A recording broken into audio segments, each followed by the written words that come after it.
Selamat pagi semuanya. Apa kabar? Luar biasa ya. Kita bersyukur Bapak Ibu Saudara hari ini kita bisa berkumpul lagi dan beribadah. Dan di bulan ini kita sama-sama belajar tentang ibadah. Ya. The Heart of Worship akan kita belajar pada pagi ini. Kita buka bersama firman Tuhan dari Yohanes pasal 4 ayat 21 sampai dengan 24. Ini merupakan bagian dari percakapan Tuhan Yesus dengan seorang perempuan Samaria. Ketika Tuhan Yesus masuk ke daerah Samaria dan dia ngobrol dengan wanita ini di tepi sumur Yakub, ya. Ayatnya ada di layar. Mau lihat di Alkitabnya boleh, mau lihat di layar juga boleh ya. Saya mengajak kita baca bergantian, saya baca yang bernomor ganjil ayat 21 dan 23, Bapak Ibu menyambung dalam ayat yang bernomor genap ayat 22 dan 24. Kata Yesus kepadanya, percayalah kepadaku hai perempuan, saatnya akan tiba bahwa kamu akan menyembah Bapa, bukan di gunung ini dan bukan juga di Yerusalem.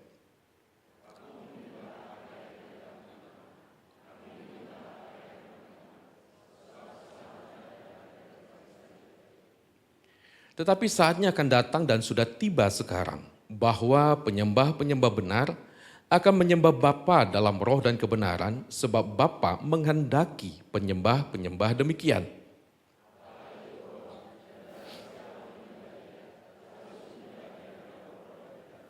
Demikian firman Tuhan. Saya yakin Bapak Ibu Saudara setiap hari kita punya kegiatan rutinitas. Jadi istilah ini satu istilah yang sangat akrab bagi kita. Pagi bangun jam berapa gitu ya. Ada orang yang bangun pagi itu jamnya tetap sama misal jam 5 gitu ya. Nah sesudah bangun ada rutinitasnya. Nah ibu-ibu biasanya langsung masuk ke dapur gitu ya. Masak, wah ribet lah di dapur gitu ya. Nah yang bapak-bapak bangun agak siangan dikit lalu masuk dapur nanya, "Mah kopinya udah jadi belum?" Ah itu ritualnya rutinitasnya bapak-bapak gitu ya. Lalu jam tertentu berangkat kerja, lewat jalan yang rutin biasa dilewati juga. Sesudah kerja siang ada ya dalam di tempat kerja ada rutinitas tersendiri, lalu jam berapa pulang dan seterusnya. Dari pagi sampai malam kita itu punya kegiatan-kegiatan yang rutin kita lakukan. Ya, rutin kita lakukan. Apakah rutinitas itu salah, jelek? Enggak. Rutinitas itu bukan sesuatu yang salah, bukan juga sesuatu yang jelek Bapak Ibu Saudara. Rutinitas itu adalah aktivitas yang kita lakukan setiap hari dan itu membuat kita hidupnya lebih teratur. Ya, lebih teratur. Cuma begini Bapak Ibu Saudara, rutinitas itu ada bahayanya. Yang kalau kita tidak sadar itu bisa menjebak kita. Karena kita biasa melakukan A, B, C, dan D, ya. Karena kita biasa melakukan kegiatan ini, itu, dan seterusnya setiap hari, maka ada sedikit bahayanya. Bahayanya apa? Kita melakukannya seperti autopilot, otomatis. Sehingga apa? Sehingga kita bisa kehilangan esensi mengapa kita melakukannya. Saya ambil contoh, relasi suami istri. Pada waktu baru menikah, wah itu rasa sayang, gelora cinta itu luar biasa. Amin Bapak Ibu. Enggak ya di sini ya. Oh di sini kalau nikah baru itu langsung sepi gitu ya. Awal menikah itu ada semangat gitu ya, luar biasa.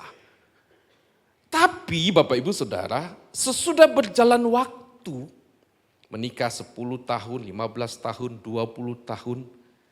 Nah ini yang menjadi tanda awas. Kenapa? Sebab karena sudah terbiasa ketemu. Sudah terbiasa melakukan semua aktivitas kegiatan yang dia lakukan rutin. Maka semuanya itu dilakukan autopilot aja, otomatis saja.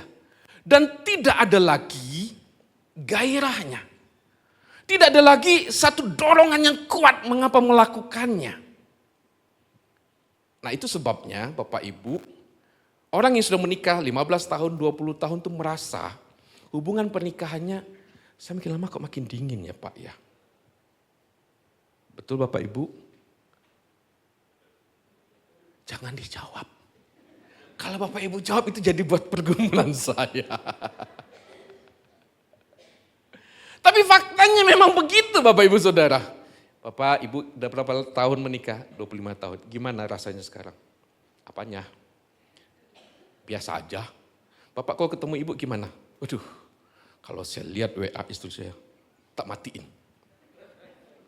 Seperti melihat hantu. Awalnya nggak begitu Bapak Ibu Saudara. Yang saya mau katakan adalah rutinitas. Ada sesuatu yang sedang menanti kita, sesuatu yang bahaya, sedang mengintai kita. Kalau kita tidak waspada, kalau kita tidak aware dengan situasi itu bisa mengancam. Nah, relasi kita dengan Tuhan itu juga bisa begitu. Awal kita percaya Tuhan, semangat. Awal kita percaya Tuhan, bergairahnya luar biasa. Kalau enggak ibadah tuh Pak, aduh kayak ada rasa yang hilang gitu Pak. Tapi berjalannya waktu, ibadah kolektif bersama ataupun ibadah pribadi di rumah, itu bisa berubah menjadi dingin, formalitas.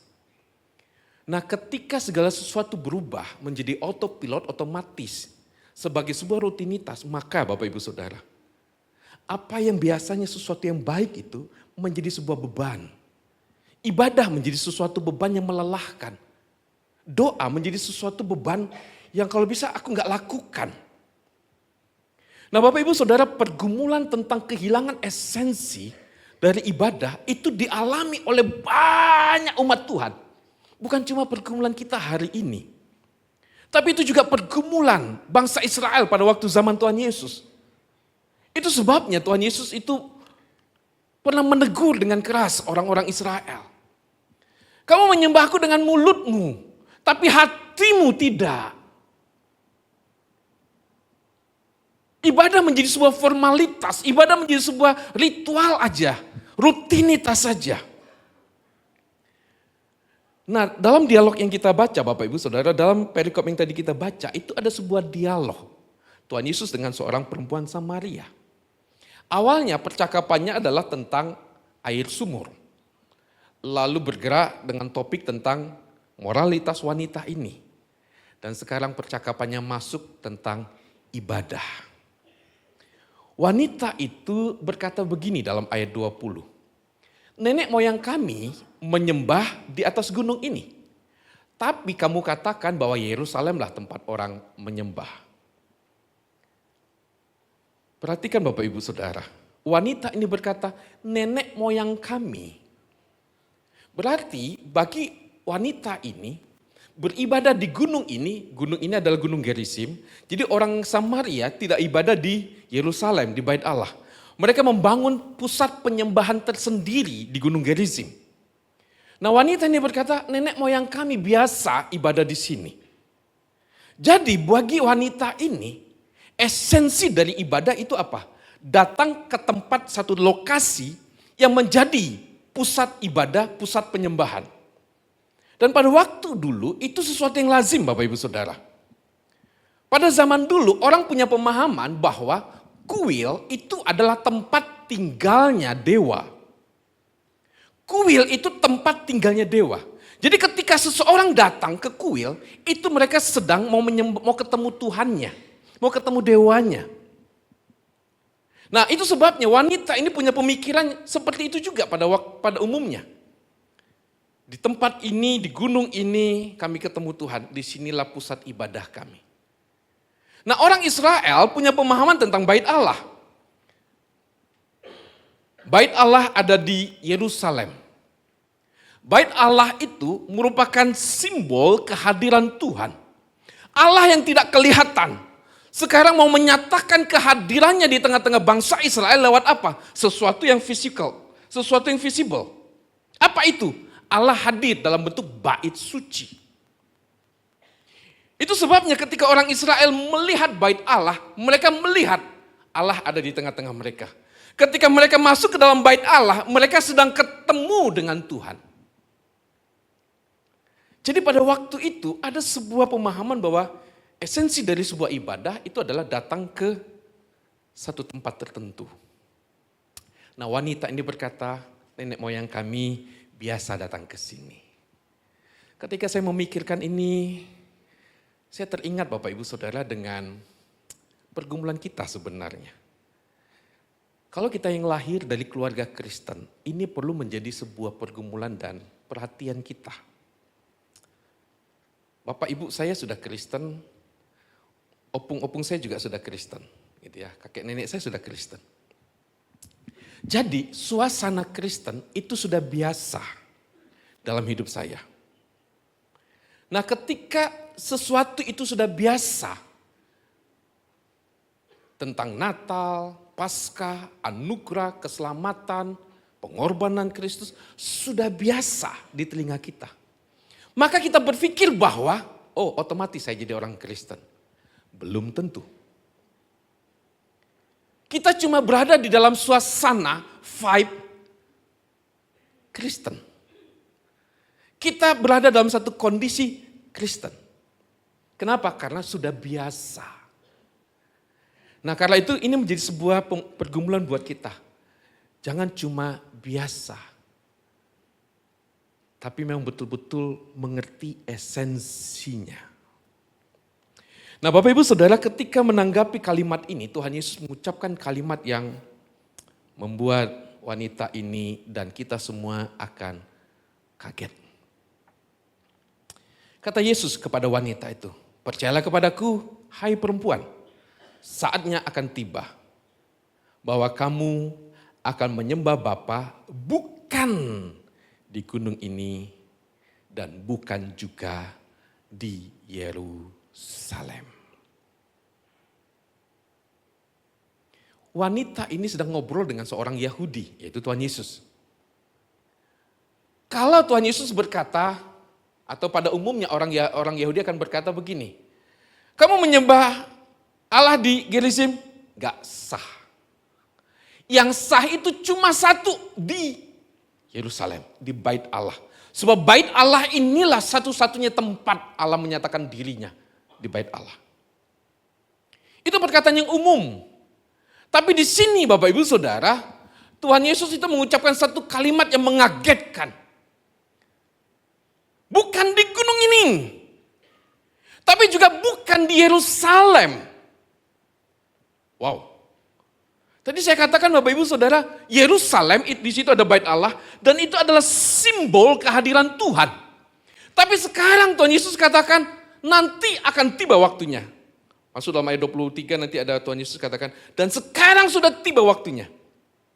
Orang tidak akan beribadah, orang tidak akan menyembah Tuhan. Baik di gunung ini, di Gerizim, maupun di Yerusalem, di mana bait Allah itu ada. Itu mengagetkan Bapak Ibu Saudara. Akan tiba waktunya. Bulan yang lalu Bapak Ibu Saudara kita belajar tentang Markus pasal 13. Dalam Injil Markus pasal 13 Tuhan Yesus sudah berkata kepada para murid, nanti akan tiba waktunya.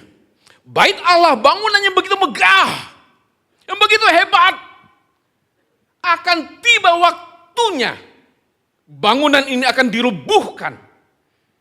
Dan itu terbukti tahun 70. Bait Allah rubuh. Dan sampai hari ini belum dibangun.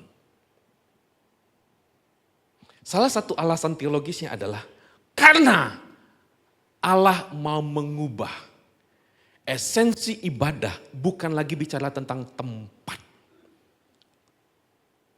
Tuhan rubuhkan bait Allah secara fisik, tapi sekarang dia memperkenalkan bait Allah yang baru. Apa itu?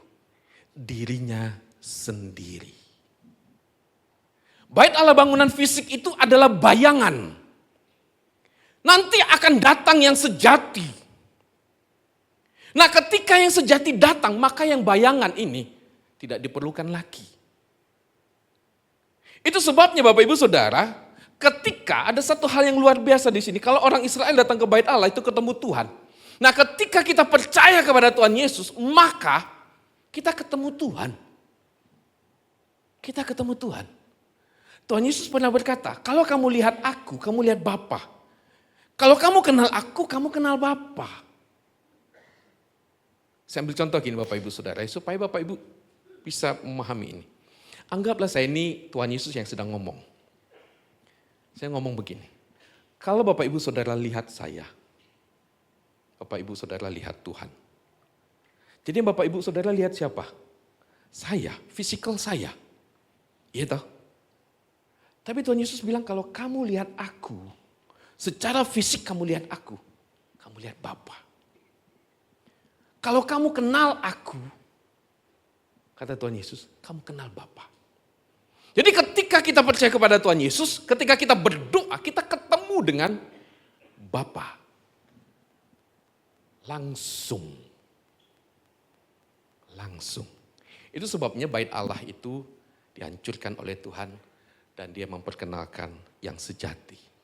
Akan tiba waktunya, nanti orang tidak lagi bicara tentang gedung ini. Karena gedung ini nanti akan dihancurkan. Terus Tuhan Yesus mau ngomong apa? Tentang dirinya. Nah, lanjut Bapak Ibu Saudara. Tuhan Yesus masuk kepada bagian yang sangat dalam. Tadi dia bicara tentang gedung, tempat, bukan di sini, bukan di sana, tapi pada diriku. Nah, sekarang dia masuk pada ayat berikutnya, ayat 22. Kamu menyembah apa yang tidak kamu kenal. Tapi kami menyembah apa yang kami kenal. Sebab apa? Keselamatan datang dari bangsa Yahudi. Kalimat ini tajam. Kalimat ini diucapkan oleh Tuhan Yesus kepada orang yang beragama. Kamu menyembah yang kamu gak kenal. Coba Bapak Ibu pikirkan kalimat ini. Kamu menyembah apa yang tidak kamu kenal. Nah, yang tidak dikenal, menyembah yang tidak dikenal, kamu bergiat di dalamnya. Di bagian ini Bapak Ibu Saudara, Tuhan Yesus mau mengajak perempuan Samaria itu dan kita semua untuk melihat esensi ibadah itu adalah siapa yang kita sembah. Allah yang menyatakan dirinya. Allah yang memperkenalkan dirinya. Kalimatnya jelas, lewat apa? Bangsa Yahudi. Bangsa Samaria, orang Samaria itu campuran ya. Mereka juga berlatar belakang Yahudi, tapi karena pernikahan campuran akhirnya terjadilah pemisahan konflik yang sangat tajam antara orang Yahudi dan Samaria. Nah, orang Samaria itu percaya menerima 5 kitab Musa. Saudara tahu 5 kitab Musa apa saja? Coba. Pertama apa? Halo. Kejadian. Keluaran. Ya. Nah. Kalau Alkitab bahasa Batak itu 5 kitab Musa ini langsung Sada Musa, 2 Musa, Tolu Musa gitu ya. 1 Musa, 2 Musa, 3 Musa, 4 Musa, 5 Musa. Langsung ketahuan penulisnya siapa? Ya Musa. Nah, orang Yahudi, orang Samaria cuma mau menerima 5 kitab Musa. Nah, Tuhan memang mewahyukan dirinya lewat 5 kitab Musa. Dia memperkenalkan dirinya. Tapi bagi orang Samaria, mereka stop. Nah, padahal Tuhan itu masih terus melanjutkan, memperkenalkan dirinya. Dalam bahasa teologis itu disebutkan progressive revelation. Tuhan memperkenalkan dirinya lebih lanjut lagi. Nah, tapi sekali lagi, ketika Allah memperkenalkan dirinya itu lewat bangsa Yahudi. Jalurnya lewat bangsa Yahudi. Dan pewahyuan yang progresif itu, Tuhan Yesus mau katakan apa? Mencapai puncaknya pada dirinya. pada diri Tuhan Yesus. Kalau Bapak Ibu baca nanti cerita berikutnya akan ketemu bahwa wanita ini sekarang ngerti bahwa pribadi yang sedang ngomong sama dia itu adalah Mesias. Dan orang-orang di sekitar mengaku Yesus itu juru selamat. Penyembahan kepada Allah, Allah yang sejati, itu yang Tuhan mau. Tapi pewahyuan ini Bapak Ibu Saudara, pewahyuan ini lewat bangsa Yahudi, tidak lewat bangsa manapun. Puncaknya ada pada diri Tuhan Yesus. Mengenal Allah, lalu ada kalimat keselamatan. Ketika mengenal Allah, ada relasi dengan Tuhan, ada penyelamatan dari Tuhan. Jadi Bapak Ibu Saudara di sini Tuhan Yesus mau mengajak untuk melihat bahwa esensi dari ibadah itu adalah siapa yang disembah. Siapa yang disembah? Yaitu Allah yang memperkenalkan dirinya lewat bangsa Yahudi. Dan Tuhan Yesus juga adalah secara jasmani adalah keturunan Yahudi. Dia dari suku Yehuda. Dialah puncak pewahyuan itu. Tapi dari sini Bapak Ibu Saudara kita bisa belajar satu hal. Ada orang-orang tertentu memiliki satu pemahaman tertentu, bergiat dengan agama tertentu, bergiat dengan ritual tertentu. Tapi mereka tidak ketemu dengan Tuhan yang sejati. Mereka bisa menghabiskan banyak biaya. Bahkan mereka itu berani mati demi Allah yang mereka pun gak tahu siapa. Yang bukan dari Allah yang benar. Kalau kita Bapak Ibu Saudara mengalami anugerah Tuhan ini dan kita menjadi bagian dari penyelamatan Tuhan. Betapa luar biasanya Tuhan itu. Memilih engkau dan saya. Dan kita berelasi dengan Allah yang benar. Ketika relasi dengan Allah yang benar, maka di situ ada penyelamatan. Nah Bapak Ibu Saudara, Tuhan Yesus melanjutkan percakapannya dengan wanita ini. Ayat 23, Tuhan Yesus berkata, tetapi saatnya akan datang dan sudah tiba sekarang. Bahwa penyembah-penyembah benar akan menyembah Bapa dalam roh dan kebenaran. Sebab Bapa menghendaki penyembah-penyembah demikian. Allah itu roh, dan barang siapa menyembah dia haruslah menyembahnya dalam roh dan kebenaran. Saatnya akan datang dan sudah tiba sekarang. Ada janji akan datang dan sekarang sudah tiba. Ketika Tuhan Yesus datang, dia mau mengatakan apa? Sekarang sudah tiba waktunya. Bapak Ibu Saudara, ayat ini ayat 23 dan 24 ini saya mau fokus kepada satu poin saja yaitu tentang penyembah. Ada pergeseran yang luar biasa, ada perubahan yang sangat revolusioner yang Allah lakukan di sini. Dengan datangnya Tuhan Yesus ada perubahan yang sangat signifikan tentang ibadah dan penyembahan itu. Bukan lagi bicara tentang tempat. Bukan lagi bicara tentang tempat. Nah Bapak Ibu Saudara di bagian ini Tuhan Yesus saya mau fokus pada satu poin tentang penyembahnya. Kita dikatakan sebagai penyembah Tuhan dan Tuhan yang kita sembah. Saya ingin mengajak untuk kita berpikir gini. Kalau begitu saya subjek penyembahan. Tuhan itu objeknya. Gitu ya. Saya menyembah, saya melakukan tindakan penyembahan. Maka dia pribadi yang saya sembah, dia menjadi objeknya. Tapi sebentar dulu Bapak Ibu Saudara.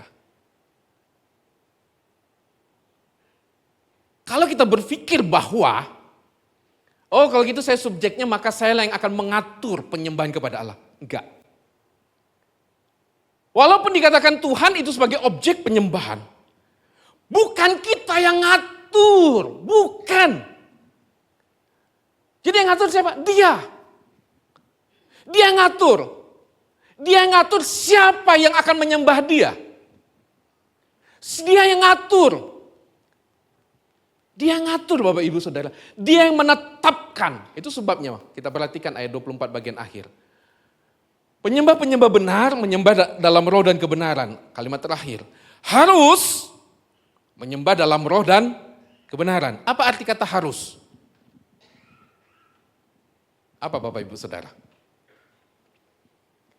Wajib. Nah kata harus ini unik dalam Injil Yohanes. Kata harus ini dalam Injil Yohanes itu penetapan ilahi. Bapak Ibu kalau baca pasal 4, kalau nggak salah ayat 4 itu juga ada kata harus. Tuhan Yesus harus masuk daerah Samaria. Ada keharusan di situ, keharusan ilahi. Nah di sini juga sama, kata yang sama, harus. Jadi orang yang menyembah Tuhan itu bukan orang sembarangan. Bukan saya yang suka-suka, aku mau menjadi penyembah Tuhan.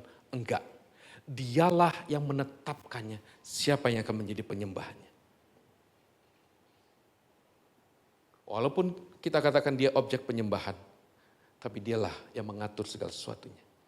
Kalau begitu penyembah-penyembah benar ini apa maksudnya? Bapak Ibu Saudara, kata benar itu bukan berarti saya karena sudah lakukan segala sesuatu dan mencapai standarnya itu. Bukan. Penyembah-penyembah benar itu adalah orang-orang berdosa seperti saudara dan saya. Kita ini dibenarkan oleh Tuhan. Kita ini yang diizinkan oleh Tuhan untuk menyembah Dia. Itu sebabnya kata penyembah-penyembah benar dan roh, dalam roh dan kebenaran ini dua frasa yang digabungkan, yang dilekatkan gitu. Apa maksudnya menyembah dalam roh? Bapak Ibu Saudara, menyembah dalam roh itu bicara tentang penyembahan yang lahir dari hati yang paling dalam, bagian paling dalam dari jiwa kita. Ini bukan sekedar gestur tubuh. Ini bukan sekedar gerak tangan kita. Bukan sekedar kita duduk, berdiri, angkat tangan. Bukan. Tapi ini bicara tentang yang paling dalam. Ini bicara tentang ketulusan. Ini bicara tentang cinta kita kepada Tuhan. Ini bicara tentang kerinduan kita kepada Tuhan. Tapi begini Bapak Ibu Saudara. Kita baru bisa menyembah Tuhan dengan penuh kesungguhan dari dalam hati kita. Itu karena kita dilahir barukan oleh Roh Kudus. Bukan karena kita mampu. Dan Roh Kudus itulah yang terus mendorong kita, menggerakkan kita untuk menyembah Tuhan. Itu sebabnya Bapak Ibu Saudara penting bagi kita, misalnya kalau minggu mau ibadah gitu ya. Kita mohon sama Tuhan, Tuhan aku mau jadi penyembahmu yang menyembahmu dengan sungguh-sungguh dari dalam hatiku. Aku mau menikmati firman-Mu, tolong aku Tuhan. Kita dimampukan oleh Roh Kudus untuk menyembahnya. Dalam kebenaran, kata kebenaran ini menarik Bapak Ibu Saudara. Kata kebenaran ini bukan sekedar sesuai dengan prinsip firman Tuhan, bukan sekedar itu. Nah ini unik, dalam Alkitab khususnya Injil Yohanes, kata kebenaran itu dilekatkan dengan Tuhan Yesus. Tuhan Yesus pernah berkata, akulah jalan dan kebenaran dan hidup. Kalimat berikutnya apa? Halo. Ulang. Yohanes 14 ayat 6. Akulah jalan dan kebenaran. Terus.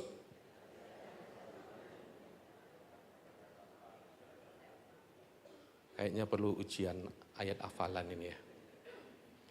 Akulah jalan dan kebenaran dan hidup. Tidak ada seorang pun yang sampai kepada Bapa kalau tidak lewat aku. Tidak ada seorang pun yang bisa menyembah Bapa kalau tidak lewat aku. Tidak ada satupun penyembahan manusia yang diperkenan oleh Bapa kalau tidak lewat aku. Menyembah dalam kebenaran itu berarti orang itu yang mau menyembah Tuhan adalah orang yang sudah mengalami anugerah Tuhan. Tidak ada seorang pun yang sampai kepada Bapa. Tidak ada satu penyembahan pun yang sampai kepada Bapa kalau itu tidak dilakukan di dalam Yesus Kristus. Karena itu Bapak Ibu Saudara, penyembah-penyembah benar, yang menyembah dalam roh dan kebenaran, itu sangat erat dengan karya penyelamatan yang Tuhan Yesus lakukan. Dan kita bisa menjadi penyembah Tuhan, bukan karena kita baik, bukan. Tapi karena Dia yang beranugerah dan memilih kita dan memasukkan kita menjadi penyembah-penyembahnya.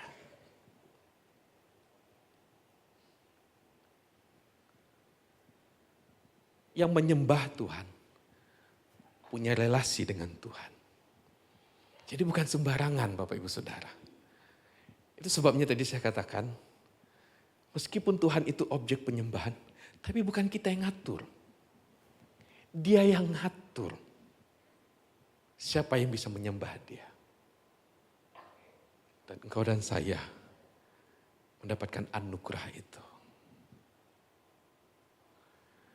Nah Bapak Ibu Saudara, dari bagian ini saya mau mengajak untuk kita memikirkan ini. Kalau begitu, ibadah atau penyembahan itu bukan sekedar ritual atau aktivitas keagamaan, tapi relasi. Ya, relasi. Kita menjadi penyembahnya dan Dia kenal siapa yang menyembahnya. Ini relasi apa? Relasi kasih. Karena itu Bapak Ibu Saudara, penyembahan kita adalah ungkapan kasih kita sama Tuhan. Ya. Ungkapan kasih, ungkapan cinta. Bapak Ibu coba perhatikan, atau Bapak Ibu mungkin pernah mengalami ya. Orang-orang kalau mengungkapkan cintanya itu bisa wow begitu ya. Kadang-kadang gak kebayang sama kita, orang kalau sudah mengungkapkan rasa cintanya itu bisa wow gitu ya. Nah dengan orang yang dicintai ketemu begitu ya, itu menyenangkan. Dari jauh aja udah senyum gitu ya, ketemu dengan orang yang dicintai. Bapak-bapak kalau ketemu istrinya senyum apa nih ya? Oh, senyum. Dekat dengan orang yang dicintai itu menikmati. Betul ibu-ibu? Sedikit ya. Jangan dekat-dekat. Disenggol. Hus, sana. Hus. Suatu ketika saya membaca sebuah cerita. Seorang pemuda mengungkap laki cinta sama seorang wanita yang dia sukai gitu ya. Karena libur kuliah, akhirnya si wanita mudik lah. Tapi kangen dia. Ya kangen. Tapi jaraknya lumayan. 80 mil. Itu berapa kilo ya? 80 mil. Sekitar 120 kilo ya. Itu dari Malang kemana? Malang Surabaya 90-an kilo. Apa? Nanti Bapak Ibu coba lah ya. Kemana 120 kilo itu ya. Tadi malam saya coba cari Malang kemana ya 120 kilo. Kira-kira ke Kediri. Wah.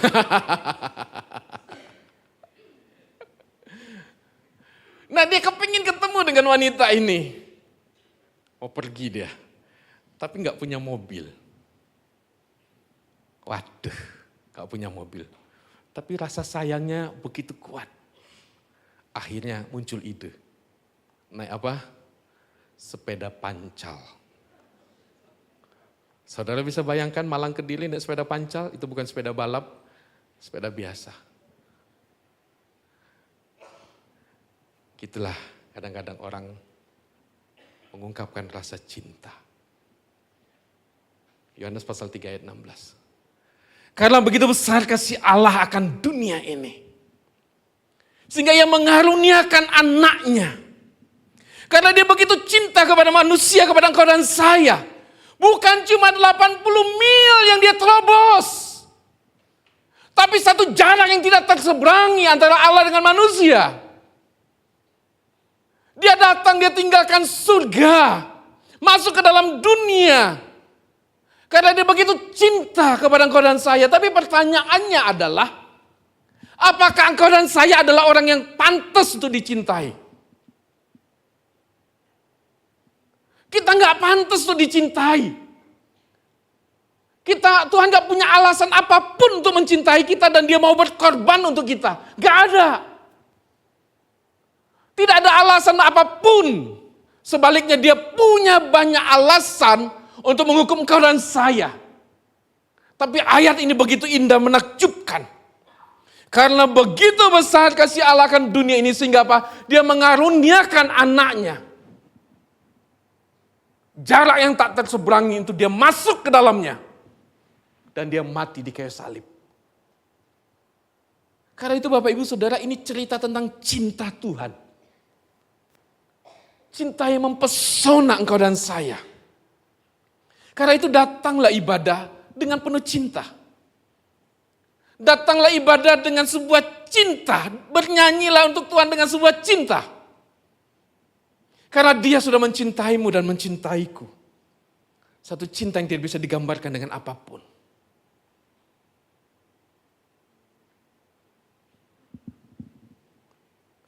Beribadalah dengan cinta. Bacalah firman-Nya dengan cinta. Bernyanyilah dengan cinta. Ini membuat ibadah itu bersifat universal. Allah itu roh, dan kita menyembahnya dalam roh yang tidak dibatasi oleh tempat, waktu. Kita bisa menyembah Tuhan di mana saja dan kapan saja. Saya kepingin saudara ngomong sama sebelah. Kawan, kita bisa menyembah Tuhan di mana saja dan kapan saja. Ayo ngomong sama sebelahnya. Kita bisa ketemu Tuhan di mana saja dan kapan saja. Oke? Tidak dibatasi tempat dan tidak dibatasi oleh waktu. Tapi begini Bapak Ibu Saudara ya. Kalau dibilang tidak dibatasi oleh tempat bukan berarti minggu depan saudara tidak ke gereja. Karena kita ini, saya jujur orang Kristen ini kadang-kadang kebablasannya banyak. Pak kan gak dibatasi tempat Pak. Iya. Kalau gitu saya minggu depan gak kebaktian, saya online aja. Hello, bukan begitu. Ibadah kolektif komunal itu tetap wajib. Tapi kita bisa ketemu Tuhan, saudara gak harus datang ke gereja. Ketika saudara berdoa dalam nama Yesus, saudara langsung ketemu Tuhan kok. Saudara langsung ketemu Tuhan. Connect-nya langsung, nyambung. Gak usah lewat, saya harus ke gereja supaya doa saya didengar Tuhan. Enggak. Apalagi saudara nitip doa kalau ada saudara teman yang ke Israel gitu ya. Titip doa ya, karena dari Israel doanya lebih manjur. Enggak. Dimanapun kita doa, langsung nyambung dengan Tuhan. Jadi Bapak Ibu Saudara, kita bisa ketemu dengan Tuhan di mana saja dan kapan saja. Tapi bukan kapan-kapan. Saudara tahu apa bedanya kapan saja dan kapan-kapan? Kamu udah doa belum? Ya kapan-kapan lah. Nah itulah kita. Gitu ya. Kapan-kapan. Enggak Bapak Ibu Saudara. Kapan saja itu artinya apa? Kita punya akses langsung, tidak dibatasi oleh jam, tidak dibatasi oleh ritual-ritual tertentu. Dia Allah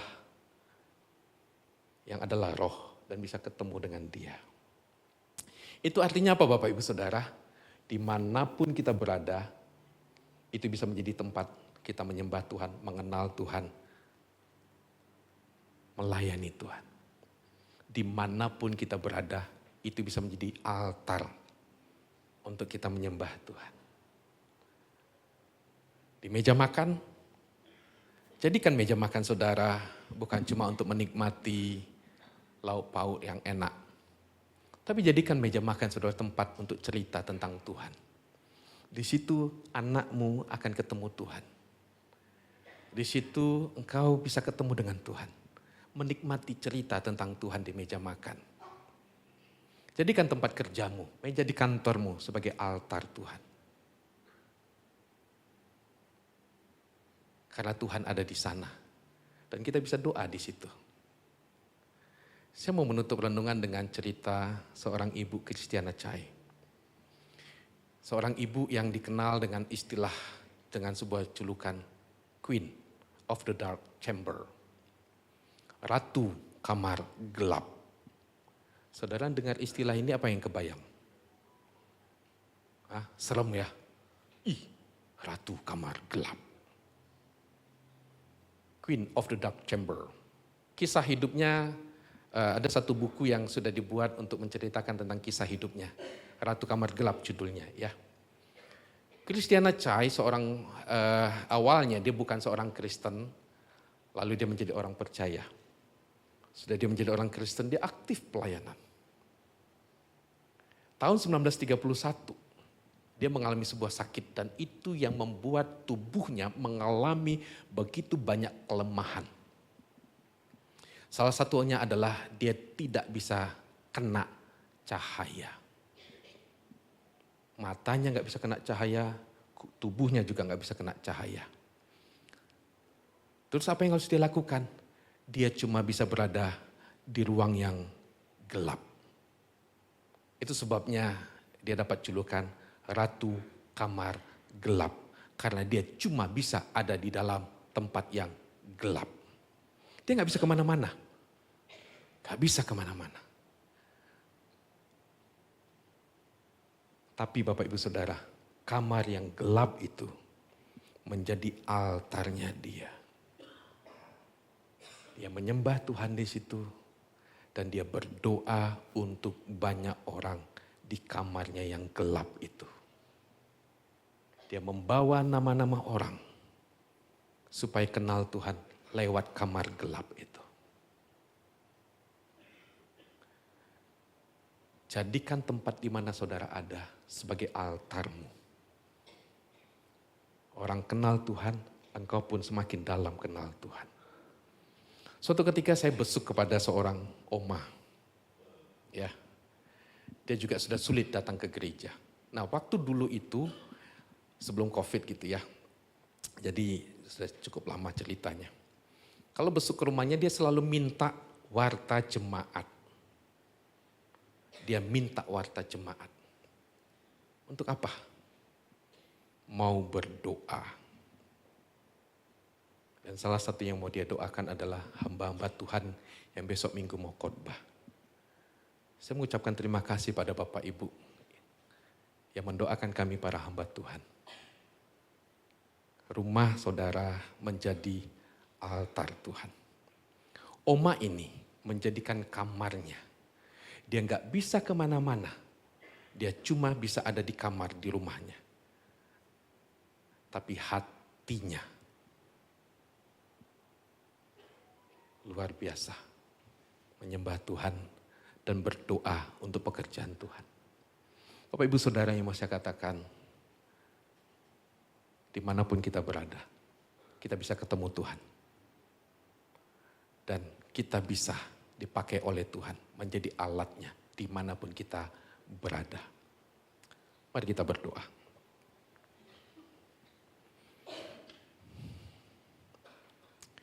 Terima kasih ya Tuhan, karena Engkau menjadikan kami penyembah-penyembah-Mu. Sebuah anugerah yang luar biasa. Kami menjadi orang yang Tuhan pilih untuk bisa dilayakkan berdiri di hadapan-Mu, menaikkan pujian dan penyembahan. Terima kasih Tuhan untuk anugerah-Mu. Dan biarlah Tuhan setiap kami boleh menikmati panggilan ini. Dan kami mau menikmati anugerah Tuhan ini. Kami mau menjadi penyembah-penyembah-Mu ya Tuhan. Kami bisa berjumpa dengan Tuhan dan kami bisa menaikkan doa-doa kami. Tentang orang-orang yang kami kasihi, tentang orang-orang yang kami cintai. Untuk mereka pun nanti bisa kenal dan mengalami Tuhan. Karena itu Tuhan pakai kami semua. Pakai kami semua ya Tuhan. Terima kasih Bapa untuk firman-Mu. Berkati kami semua. Dalam nama Tuhan Yesus kami berdoa. Amin. Tuhan Yesus memberkati.